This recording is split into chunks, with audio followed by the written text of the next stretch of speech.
یا ایھا النبی انا ارسلناک شاہدا ومبشرا ونذیرا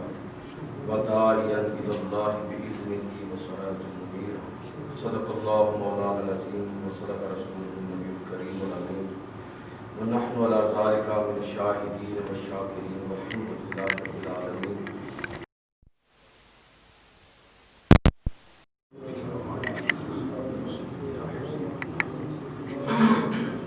السلام علیکم یا رسول اللہ.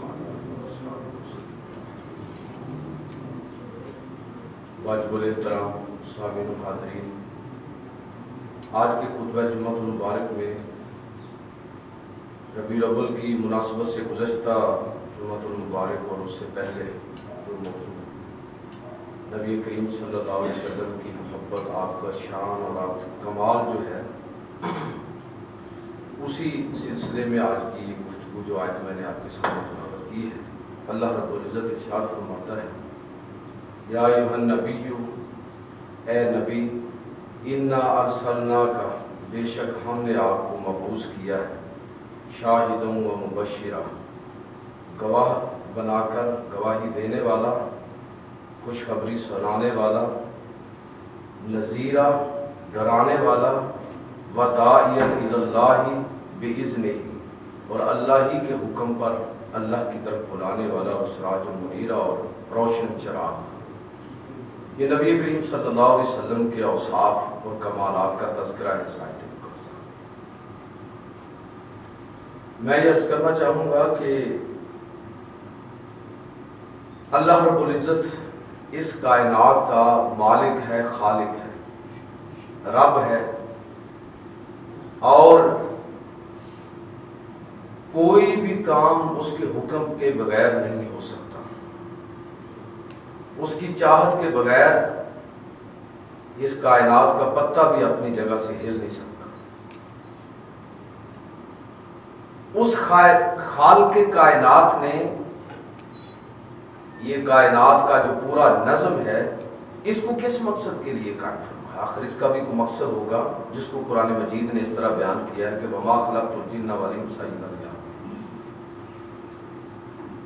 کہ جن و انس کو اللہ رب العزت نے اپنی عبادت، اطاعت گزاری کے لیے پیدا کیا ہے. اب مقصد تو ہو گیا واضح، یہ بات بھی واضح ہو گئی کہ اللہ رب العزت خالق اور مالک ہے، اور کل اختیار کا مالک ہے، اور اس نے اس کائنات کو بیکار پیدا نہیں کیا، عبث پیدا نہیں کیا، اور وہ مقصد بھی اس نے بتا دیا. لیکن بڑا اہم سوال یہ ہے کہ ہم اس رب کی اطاعت کریں، فرما برداری کریں، جس نے انسان کو اور اس کائنات کو پیدا کیا، لیکن کیسے کریں؟ پچھلے جمعے اگر آپ کو یاد ہو تو میں نے یہ بات کی تھی کہ انسان کی نفسیات کیا ہے. اقبال کے بقول کہ کبھی ہے حقیقت منتظر نظر آ لباس مجاز میں، کہ ہزار سجدے تڑپ رہے ہیں میری جبین نیاز میں. تو انسان کی نفسیات تو یہ ہے. تو کیسے اللہ کی اتباع کرے، کیسے اللہ کی اطاعت کرے، جبکہ انسان کی تخلیق کا مقصد ہی یہ ہے؟ تو وہ اس مقصد کو کیوں کر حاصل کرے گا؟ ظاہر ہے کہ یہ اس وقت تک ممکن نہیں ہے جب تک وہ اس رب کے حکم کو سنے نہ، جانے نہ اور پہچانے نہ.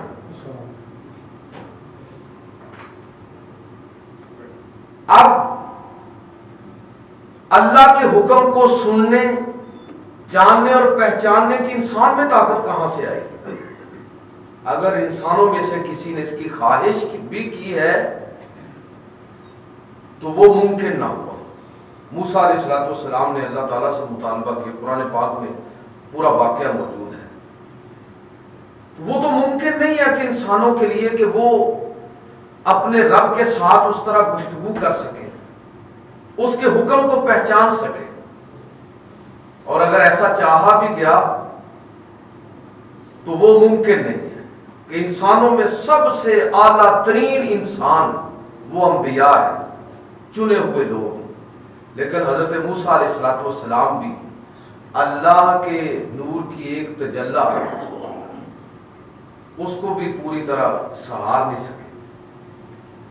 جو گفتگو فرماتے تھے وہ بھی صرف انہی کا وصف ہے اور انہی کی شان ہے کہ اللہ کے ساتھ کلام کرنا، باقی لوگوں کے لیے تو وہ بھی ممکن نہیں ہے۔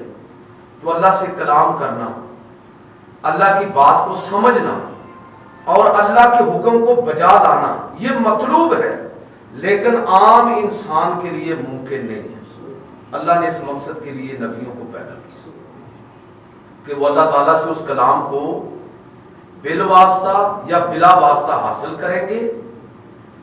اور اعلان کر دیا کہ پیغمبر ہم آتے ہیں پیغمبر اسلام صلی اللہ علیہ وسلم کی اس شان کی طرف کہ اب لوگوں کو یہ بتا دیا گیا کہ اب جو کچھ یہ تمہیں کہیں گے تم تک پہنچائیں گے، یہ تمہیں سمجھ لینا چاہیے کہ وَمَا يَنْطِقُ عَنِ الْهَوَىٰ إِنْ هُوَ إِلَّا وَحْيٌ يُوحَىٰ، کہ یہ اپنی مرضی سے گفتگو نہیں کریں گے۔ پردے کے پیچھے سے آواز کو سننا، جبریل امین کے ذریعے سننا یا براہ راست کلام کرنا عام انسانوں کے لیے یہ ممکن نہیں، لیکن اللہ نے اس مقصد کے لیے جو انسان کا مقصد تخلیق ہے اس کو پورا کرنے کے لیے اللہ رب العزت نے انبیاء کا سلسلہ شروع فرمایا، اور اس سلسلے کی آخری کڑی حضرت محمد صلی اللہ علیہ وسلم۔ دیکھیں،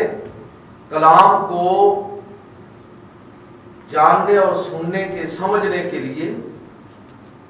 کسی متکلم کی گفتگو کو جاننے کا اصول کیا ہے کہ آپ کو وہ زبان آتی ہو، اور صرف زبان کا آنا بھی کافی نہیں ہے، اس لیے کہ صحابہ کو بھی وہ زبان آتی تھی، عربی زبان، لیکن اس کے باوجود قرآن سمجھنے میں کئی جگہ پر ان کو بھی حضور کی طرف رجوع کرنا پڑتا تھا۔ تو صرف زبان جاننا کافی نہیں ہے، بلکہ اس درجے کی زبان جانتا ہو جس درجے کا وہ کلام۔ عام اخبار اردو کی پڑھ لینا اور بات ہے، اور اقبال کو اور غالب کو اور میر اور درد کو پڑھنا یہ اور چیز ہے۔ تو اس درجے کی زبان جانتا ہوگا تو کلام کو سمجھ سکے گا، ایک یہ بات ہے۔ دوسری بات یہ ہے کہ وہ اس کلام کے پس منظر اور بیک گراؤنڈ سے واقف ہو آدمی۔ یہ بات ہو رہی ہے تو کس سینیریو میں ہو رہی ہے، کس پس منظر میں ہو رہی ہے، ورنہ تب بھی بات واضح نہیں ہوگی۔ میں گفتگو کر رہا ہوں، ایک جملہ میں نے بولا ہے، اس سے پہلے کتنی گفتگو میں کر چکا ہوں، اچانک وہ آدمی آئے اور وہ اس ایک جملے کو لے لے، نہ آگے کا پتہ نہ پیچھے کا پتہ، غلط فہمی ہوگی۔ تو یہ بھی ضروری ہے کلام کو سمجھنے کے لیے کہ بندے کو اس کلام کا پس منظر اور بیک گراؤنڈ معلوم ہو۔ اور تیسری چیز یہ ہے کہ اس کے ساتھ ساتھ اگر اس کو بات سمجھ نہ آئے تو جس کا وہ کلام ہے اس سے پوچھنے کا امکان ہو اس کے لیے۔ اب قرآن مجید اللہ تعالیٰ کا کلام ہے، اگر ہمیں کسی جگہ سمجھ نہیں آئے گی تو ہم کس کی طرف رجوع کریں گے؟ میں عام انسانوں کی بات کر رہا ہوں، بلکہ انبیاء کے علاوہ باقی سارے اس میں شامل ہیں، اہل علم بھی، اور کہ جب تک اللہ کی مدد اور نصرت نہ ہو ممکن ہی نہیں ہے کلام کو سمجھنا۔ تو یہ تین چیزیں ہیں کہ آدمی زبان جانتا ہو اور اس درجے کی جانتا ہو جس درجے کا کلام ہے، پس منظر سے آگاہ ہو کہ اس کے بغیر کلام کی تفہیم ممکن نہیں ہے، اور اگر متکلم کی گفتگو میں ابہام ہو تو بندہ متکلم سے براہ راست پوچھ سکتا ہو، یہ ممکن ہو۔ قرآن مجید اللہ کا کلام ہے، اور اللہ سے میں اور آپ نہیں پوچھ سکتے اگر کسی جگہ پر غلطی ہو تو اب یہاں اس مقصد کے لیے کہ میری بات میں کوئی ابہام ہو، کسی کو سمجھنے میں غلطی کا امکان ہو، تو وہ میرے نبی سے پوچھ لیں۔ پیغمبر علیہ السلام کی بعثت کا مقصد کیا تھا؟ اللہ رب العزت کی اس اسکیم کو مکمل کرنا، کہ اللہ یہ چاہتا ہے کہ اس کے بندے اس کے حکم کے تابع ہو کر زندگی گزارے. اب حکم کو کیسے سمجھیں گے؟ زبان کا مسئلہ ہے، پس منظر نہیں جانتے، کسی جگہ ابہام ہے تو معلوم نہیں کہ آپ کس سے پوچھیں، تو اللہ رب العزت نے اس مشکل کو حل فرمایا اور اپنے نبیوں کو اور اس سلسلے کی آخری کڑی حضرت محمد صلی اللہ علیہ وسلم کو مبعوث کیا. پتہ چلا کہ پیغمبر کے بغیر ہم اللہ پر ایمان لانے کی صلاحیت ہی نہیں رکھتے. اللہ کی معرفت بہت آخری درجے میں جا کر، بالکل کہ جس طرح آپ سنتے ہیں کہ حضور کی بعثت سے پہلے بھی بعض لوگ اللہ کو جانتے تھے لیکن پہچانتے اس طرح نہیں تھے. اندازے تھے کہ وہ رب ایسے ہوگا اور وہ شرک سے بچے ہوئے تھے، لیکن اس رب کو راضی کرنے کے طریقے کیا ہیں، وہ کن چیزوں سے خوش ہوتا ہے، اس کی عبادت کا انداز اور طریقہ کیا ہے، لوگ اس سے آگاہ نہیں تھے. میں کہنا یہ چاہتا ہوں کہ نبیوں کے حوالے سے یہ بات طے ہے کہ نبی اصل میں بندے کو پکڑتے ہیں اور رب کی بارگاہ میں پہنچا دیتے ہیں. اور پیغمبر علیہ الصلوۃ والسلام کی جو آپ کا جو مقام اور مرتبہ ہے وہ یہی ہے جو قرآن نے بیان کیا. وما آتاکم الرسول فخذوہ، اے لوگو میرا نبی جو کچھ تمہیں دے وہ لے لو. وما نہاکم عنہ فانتہوا، اور جس سے روکے اس سے رک جاؤ. اس لیے کہ نبی کا دینا خدا کا دینا ہے. نبی کا کسی چیز سے منع کرنا خدائی حکم کے مطابق ہے، اپنی طرف سے نہیں ہے. تو یہ تو بات طے ہو گئی کہ اللہ رب العزت جس مقصد کے لیے اس نے انسان کو اور اس کائنات کو تخلیق کیا ہے وہ تو ہے اللہ کی اطاعت اور اللہ کی اتباع، اور وہ پیغمبروں کے بغیر اور وہ رسول اللہ صلی اللہ علیہ وسلم کے بغیر قیامت تک اب ممکن نہیں ہے. ایک بات تو یہ طے ہوگی. دوسری بات یہ ہے جو آج کا خاص طور پر موضوع ہے کہ جب آپ دیکھیے کہ کسی کی اطاعت اور اتباع کرنا کوئی معمولی بات نہیں ہے کہ اس کے لیے آپ کو اپنی خواہشات کو قربان کرنا پڑے گا، مفادات کی قربانی دینی پڑے گی، اپنی ہر چاہت کو ترک کرنا پڑے گا. اس لیے کسی کی اطاعت اور اتباع یہ کوئی معمولی بات نہیں ہے. اس لیے اللہ رب العزت نے اپنے پیغمبر صلی اللہ علیہ وسلم کو وہ سارے لوازمات عطا کر کے، جس طرح کہ سب انبیاء کے اندر یہ چیز آپ کو نظر آئے گی کہ جو مقتدا ہے اس کو ایسے لوازمات سے اللہ رب العزت نے نوازا کہ تاکہ لوگ اس کی اطاعت اور اتباع میں کسی طرح کی کوئی جھجک محسوس نہ کریں. ان ہستیوں کی اطاعت اور اتباع گویا کہ ایک طرف فطرت کا تقاضا ہو اور دوسری طرف عقل کا تقاضا، جس پر پچھلے جمعے میں نے نسبتاً کچھ بات کر دی تھی. لہٰذا آپ دیکھیں کہ ہر دور کے اندر اللہ رب العزت نے انبیاء کو سب سے بڑھ کر شان عطا فرمائی. اپنے نبیوں کو جس دور کے اندر پیدا کیا، تمام انسانوں پر ان انبیاء کو علم میں اور حسب نسب میں جو بھی فضیلت کے ظاہری معیار ہو سکتے ہیں، جو بھی باطنی معیار ہو سکتے ہیں، ان سب میں اللہ رب العزت نے اپنے نبیوں کو برتر کیا. نبی اپنے دور کا سب سے افضل ترین انسان ہوتا ہے ہر دور کے اندر. اس لیے کوئی نبی کسی دور کے اندر اس سے کوئی دوسرا شخص افضل نہیں ہے. آپ دیکھ لیں یہ فضیلت آپ کو موسیٰ علیہ الصلوۃ والسلام کہ اللہ کے ساتھ کلام بھی ہے، گفتگو بھی ہے، اور ان کے جو معجزات ہیں، چاہے وہ دریا کا پھٹنا ہو، چشموں کا پھوٹنا ہو، عصا کا اژدہے کے اندر تبدیل ہو کر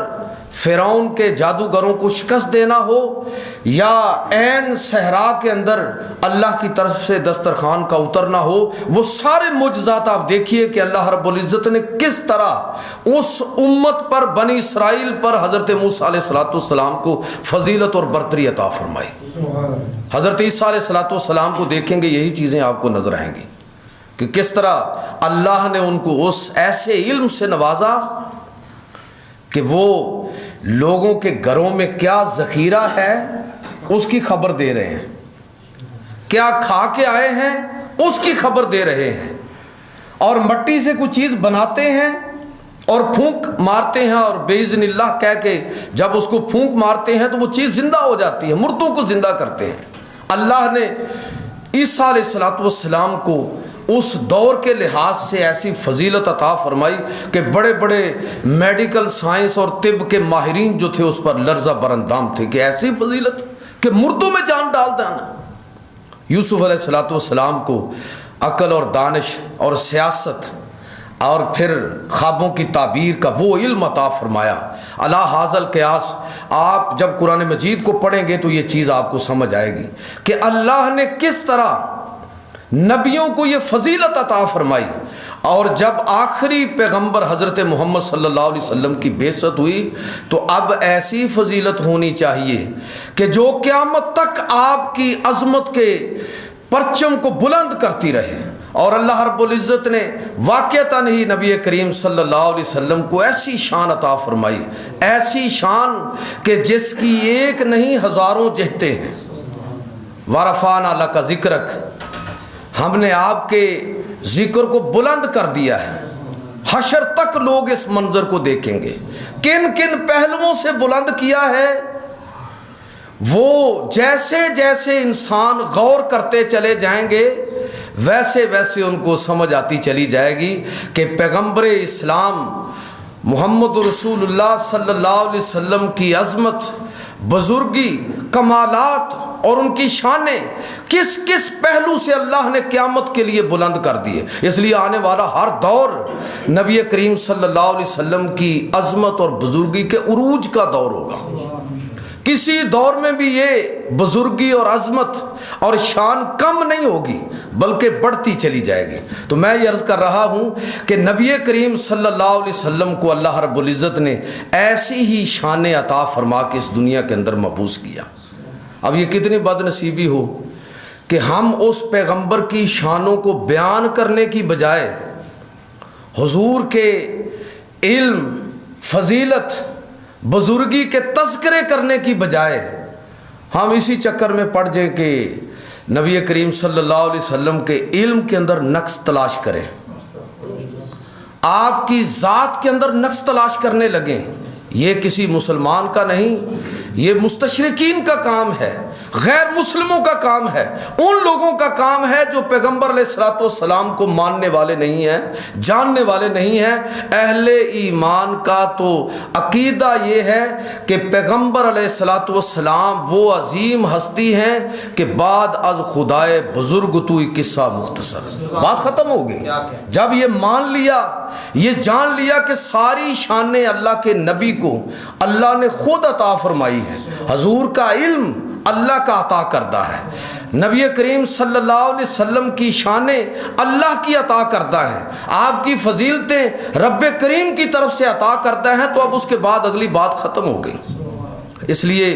اللہ کا اور پیغمبر کا تقابل لوگ جس انداز میں کرتے ہیں، اللہ رب العزت کبھی توحید کے نام پر کہ رسالت، منصب رسالت گٹا کر بیان کرنا، اور کبھی رسالت کا بیان اس انداز میں کہ توحید دبتی ہوئی نظر آئے، دونوں باتیں بڑی خطرناک ہیں۔ اس لیے ہمیں یہ بات بڑے توازن کے ساتھ کرنے کی ضرورت اور سمجھنے کی ضرورت ہے کہ اللہ کے بعد جب ساری شانیں ہی اللہ نے اپنے نبی کو عطا فرمائی، بات ختم ہو گئی۔ جب اللہ تعالیٰ اعلان کر رہا ہے وَعَلَّمَكُمْ مَا لَمْ تَكُنْ تَعْلَمُونَ، اے پیغمبر جس جس چیز کا بھی آپ کو علم نہیں تھا ہم نے آپ کو دے دیا۔ تو میرا خیال ہے کہ اس کے بعد جب اللہ کا علم ذاتی ہے اور پیغمبر کا علم عطائی ہے تو باقی تو بحث ہی ختم ہو گئی۔ جب اللہ رب العزت ہی وہ سب کچھ اپنے پیارے پیغمبر کو عطا فرمانے والا ہے تو اب اس کا بیان اس انداز میں ہونا چاہیے کہ اللہ رب العزت کے جو کمالات اور اللہ رب العزت کی طرف سے ذکر ہو اور نبی کریم صلی اللہ علیہ وسلم کے چرچے اور آپ کی شان اور عظمت کا بیان ہو۔ تو میں یہ عرض کر رہا ہوں کہ یہ جو آیت مقدسہ ہے، اس آیت مقدسہ میں اسی شان مصطفیٰ کا تھوڑا سا بیان، مختصر سا بیان میں اس آیت کو پڑھ کے عرض کرنا چاہوں گا۔ اللہ رب العزت ارشاد فرماتا ہے، ذرا دیکھیے کہ یا ایھا النبی، اے نبی۔ باقی انبیاء کو قرآن پاک پڑھیے، کبھی یا آدم، یا نوح، یا موسیٰ، یا عیسیٰ ناموں سے پکارا ہے، لیکن رسول اللہ صلی اللہ علیہ وسلم کی شان اور عظمت ملاحظہ فرمائیں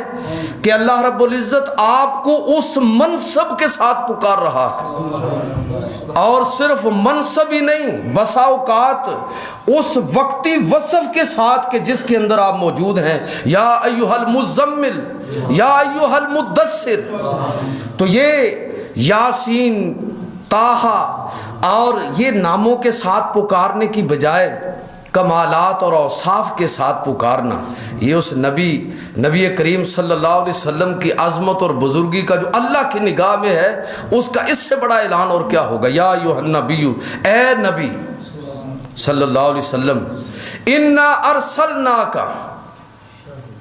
سبھی کو اللہ نے پیدا کیا، سب انبیاء کو اللہ نے ہی بھیجا ہے، لیکن پورے اچیج کے ساتھ، پورے پروٹوکول کے ساتھ یہ اعلان کیا جا رہا ہے، انا ارسلناک، آپ کو جو مبعوث کیا ہے تو یہ ہم نے کیا ہے۔ سب کو اللہ ہی بھیجتا ہے، سب انبیاء کی بعثت اللہ کے حکم سے ہوئی ہے، لیکن اللہ رب العزت اس بعثت اور اس احسان عظیم کا اپنے حوالے سے تذکرہ فرما رہا ہے، انا ارسلناک، ہم نے آپ کو مبعوث کیا ہے، ہم نے آپ کو بھیجا ہے، شاہدا و مبشرا، گواہی دینے والا بنا کر۔ کس چیز پر گواہی دینے والا؟ یہ نہیں بیان کیا، صرف یہ کہا کہ گواہ بنا کر بھیجا ہے۔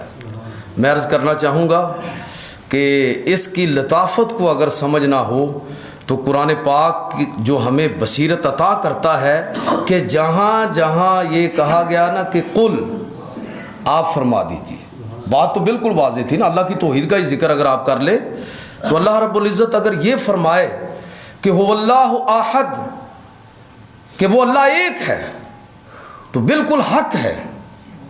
لیکن اللہ رب العزت فرما رہا ہے کہ پیارے حبیب میں ہوں تو واحد اور یکتا، اور اس اعلان میں کوئی شک نہیں ہے، اس کے حق ہونے میں کوئی بہام نہیں ہے، لیکن یہ بات ذرا آپ اپنی زبان اقدس سے فرمائیے، قل هو اللہ احد، اے پیارے حبیب آپ فرمائیے کہ اللہ وحدہ لا شریک ہے، وہ بے نیاز ہے، نہ وہ کسی کا باپ ہے نہ بیٹا ہے، اور کوئی اس کا ہمسر نہیں ہے۔ یہ اعلان، میری توحید کا اعلان آپ کی زبان اقدس سے ہونا چاہیے، اس لیے کہ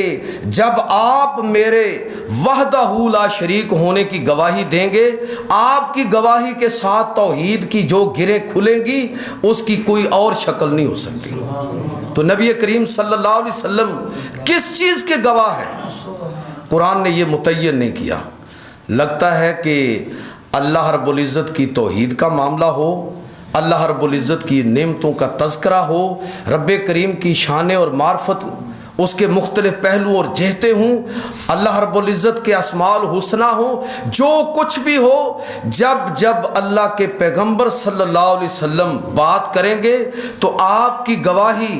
ہر چیز سے، جتنے بھی کہہ لیجئے کہ پردے پڑے ہوئے ہیں ان پردوں کو ہٹانے کا سبب ہوگی۔ گویا کہ اللہ رب العزت کی صحیح معنوں میں معرفت اسی انسان کو نصیب ہوگی جو پیغمبر علیہ الصلوۃ والسلام کے ریفرنس سے اللہ کی ذات کو پہچاننے کی کوشش کرے گا، ورنہ تو شیطان بھی جانتا تھا نا اللہ ایک ہی ہے، لیکن ناکام ہوا۔ قل هو اللہ احد، اسی پر آپ قیاس کیجئے، میں صرف ایک ہی بات اشارتاً کر کے آگے بڑھوں گا کہ اسی سے آپ اندازہ کیجئے کہ ہر نعمت کا تذکرہ، اللہ رب العزت کی ہر شان کا تذکرہ،